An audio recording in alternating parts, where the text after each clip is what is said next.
السلام علیکم کتونکو مراد علي خان یم دا وخت په بریکوٹ کې موجود یم دلته ډاکټر امجد صاحب چې هغه ګرځي لاک ډاون هم روان دی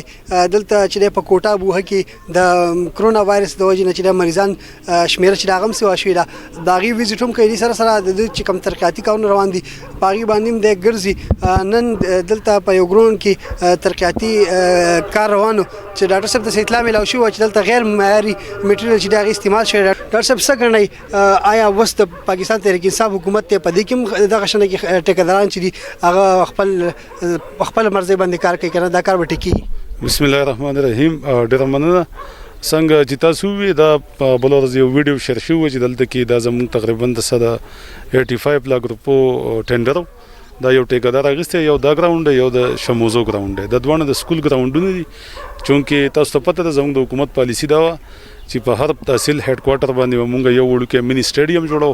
خو بادل مخبل منډه تړلو واله ما دا چې یو ګراوندونه دي دا چې کم زموږ د سکول ګراوندونو دا غیر لپاره چې هغه لپاره ما دا پیسې منزوري کړې تقریبا هر یو ګراوند پر 80-90 لک روپۍ نو دا پغې کوم یو ګراوند یو دا یو د شموزو د په دې کار روان دی دا یو ټیکدار غسی دي هغه پته نشته چې یا باغ ته پته نه یا د علم نه چې دا خو ډاکټر امجد القدا په دې کې خو 0% ټالرنس نشته چې څوک کرپشن کوي څوک غیر معیاري کار کوي نو دا بالکل سب سټانډرډ کار دی د دې چې کوم ګټه لګي دا هم ټیک نه ده دا بالکل هغه خړه غونډه ګټه ده خوري والا په دې باندې ما اس ډي او سی ان ډبلیو سره وس خبرې وکړې دا کار مې فوراً بند کړو او ما وی د دې کې ډپارټمنټل انکوایري تاسو کنډکټ کړئ د دې نه علاوه چې ما په دې کې لیټر کړی چې دا سړی تاسو بلیک لیست کړئ چې آینده د دې غیر سب سټانډرډ کار نه کوي دا د حکومت د عوام پیسې دي دا په عوام باندې لګي دا د دې لپاره چې را ټیکدار له پدې باندې ټیکدار ته پدې کې ډېر لوی مارجن دي خدای غي باوجود د ټیکداران بازي د سدي چې هغه نه خپل مطلب دا دی چې هغه حرام حلال تمیز کوي نه مطلب دا دی هغه د دې ملک وسره فکر شته صرف د خپل ځان او د خپل خېټي فکر دی وسره د دې وجنه چې هغه داسې قصه ټایپ کارونه کوي خو ان شاء الله زمالقه کې خو ډېر ټیکداران کارونه اول اخلي نه هغه ته پته ده چې دلته کې بالکل ډاکټر صاحب په کرپشن باندې کمپرومایز نه کوي خو دا به څوک نه وي ټیکداري نو ان شاء الله د خپل انجام ته ورسو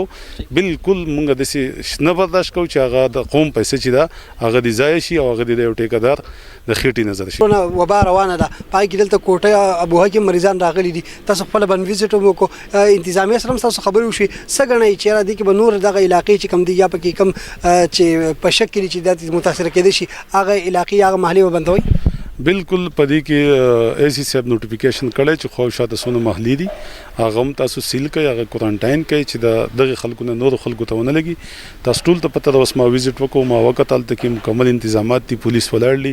هغه شامیانی هغه ته لګیدلې دي هغه خلک په خپل باندې چې کم خلک د دینه متاثر دي هغه خاویل سه ولایس خلک دي هغه په خپل باندې زما سره په فون باندې دا غوړه بیتی دي هغه وایي چې ډاکټر صاحب مونږ نه غواړو چې زموږ د وجنه چاته دا وایرس منتقل شي د دې وجنه هغه په خپل احتیاطي تدابیر اختیار کړی دي او ځان کوارنټاین کړی دي نو ان شاء الله زم چې پر روان 10-15 ورځې کې به د دې ځنه مکمل د سيزونه پاک شي ان شاء الله. ډیر مننه کتونکو دا ډاکټر امجد چې کوم دلته په کرونا وبا کې چې کوم د متاثر خلک دي هغه سره مګرځي هغه علاقې ویزیټوم کوي سره سره چې کوم ترقیاتی کارونه روان دي پاغي باندې پوره نظر ساتي تر دې مخبل قربان مراد علي خان اجازه ورکړي د الله په امان.